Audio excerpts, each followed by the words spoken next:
voina chuan guitar lesson thar kan zir ho lenga voina kan zir ho le tur chu Rebecca le lom sangi le Youngfella ten Hriat ka du ti hlan sakha gitara Perhdan kan zir ho le don ni hela hi C kan langa asanga F anyama G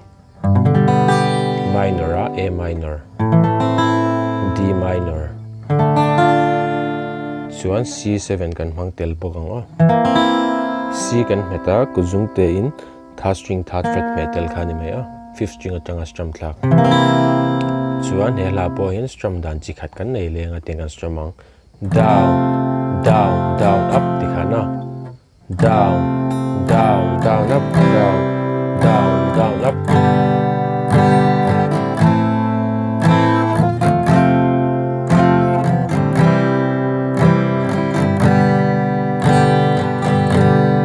kan strum ang down